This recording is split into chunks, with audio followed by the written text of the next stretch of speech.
आठवण झाली की काळजाचे भिन्न विचित्र चित्रे होतात. माझा गरीब घराण्यात जन्म झाला. आई बापाची लाडकी पोर नाव माझं सुखात. पण परमेश्वरा, आई बापाचं शस्त्र मुलाला हे हवं असतं, पण तेव्हा त्याच शस्त्राला हे सुखातली पोरगी करते. तेव्हा हातावर फिरण्यासाठी झोपडावर मारेल प्रेमाच्या डोंगरावर मारेल.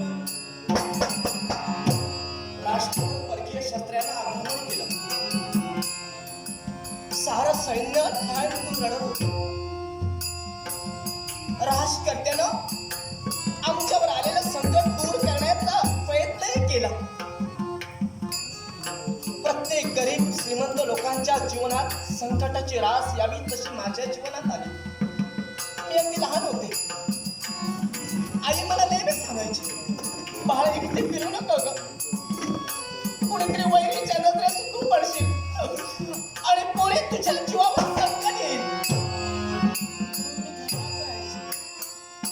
आणि उजाडली ती रात्र. तिने सांजेच्या वेळी बाबांचं झोपडीत येणं झालं आणि बाबांच्या मुखातून निघणारे ते शब्द. बाबा आईला सांगत होते,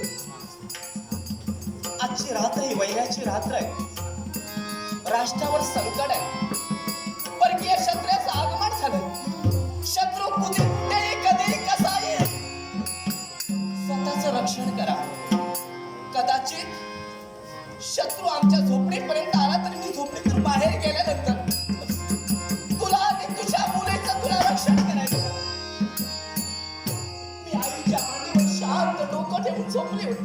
मला हे काही समजत नव्हतं. आणि समोर पाहते तर काय, आमच्या समोर असणाऱ्या त्या झोपडीत जाळपोळ सुरू झाली. सारी लोकांची घरं उभ्या पाठीवर खाक झाली. बाबा धावत धावत झोपडीत आले. आणि बाबांच्या मुखातून निघणारे ते शब्द, स्वतःच्या जीवाचं रक्षण करा, स्वतःला सांभाळा, स्वतःला सांभाळा. म्हणून बाबाने माझ्या हातात कुऱ्हाड घेतली आणि बाबा वैराच्या दिशेने धावून गेले. मी मात्र गुपचूप आईच्या पदरामधून सारं पाहत होते. पण शेवटी काळानं डाव साधला. माझ्या बाबांच्या हातात असणारी कुऱ्हाड माझ्या बाबांच्या कधी मानेवर पडली. माझे बाबा, बाबा.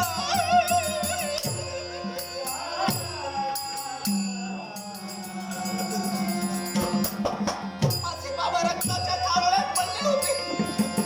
पण बाबांना, बाबा तुम्हाला काय झालं हे विचारण्यासाठी जायची हिंमत तेव्हा आमच्यात नव्हती. वैरी आमच्या दिशेने येत होते. पण माझ्या रक्षणासाठी आईने झोपडीचं दार गच्च पिटून.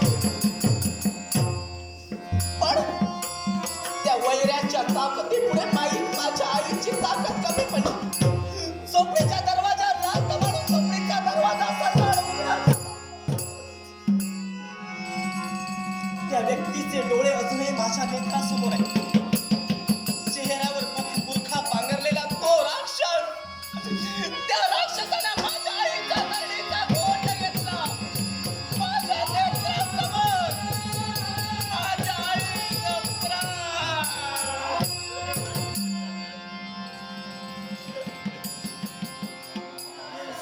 चालत असताना का कुणास ठाऊक मागच्या दाराला मी धावत सुटले. मागे काय होत होतं याचा विचारही केला नाही. धावत धावत धावत एका जंगलात माझी पावलं पडली. एका झुडपात मी लपून बसले. क्षणभर माझा तिथं डोळा लागला आणि सूर्याची पहाटेची कोवळी किरण माझ्या अंगावर पडली. मागे घडलेला सारा प्रसंग माझ्या नेत्रासमोर होता. माझी आई, माझा बाप मला या जगातून सोडून गेला. रणावरती कुणासाठी आणि जगावरती कुणासाठी. समजूतदार माणसाच्या जीवनात ही सारा घडला सहन करू शकतो. मी तर एक लहान मूल होते आणि सुरू झाली माझ्या जीवनाची नवीन वाट. चालत चालत चालत एका गावापर्यंत मी आले. मला एक झोपडी दिसली. त्या झोपडीत गेले. झोपडीचा दरवाजा उघडला तर तिथे एक म्हातारी जमिनीला नव्हे अंथरुणाला खिळून बसली होती. मी तिला हाक मारली. तिने मला विचारलं, "पान तू कोण आहेस?" मी माझं नाव सांगितलं. कन्येला सारा प्रसंग त्या म्हातारीला सांगितलं. त्या म्हातारीने मला मायेने जवळ घेतलं. क्षणभर असं वाटलं, होय तोच माझा देव. त्या म्हातारीच्या रूपाला त्या झोपडीत होता.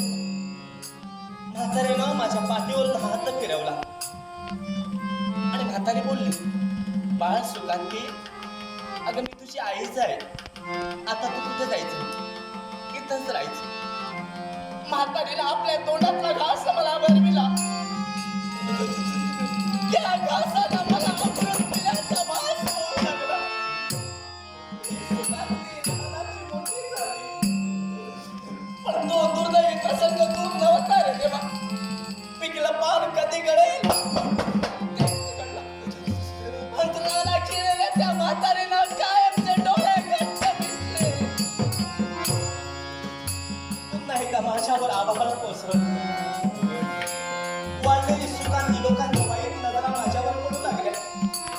जोपर्यंत ती म्हातारी होती तोपर्यंत सारा ठीक चाललं होतं. पण आता मात्र काळानं डाव साधला. जाणाऱ्या येणाऱ्यांच्या त्या वाईट तिरक्या नजरा मला त्रास होत होता. पण काय करणार? पण लहानपणापासून दुःख सोसलं. हे हृदय पाषाणाप्रमाणे घट्ट बनलं. मनात एक शपथ होती, काही होईल, वाटेल ते झालं तरी चालेल, पण तुम्हाला घाबरायचं नाही, जगायचं ते मानानं. म्हणूनच या सुकांतीचा हा जीवन मरणाचा प्रवास परमेश्वरा तुला नाही काय कधी कळला? परमेश्वरा तुझं अस्तित्व या जगात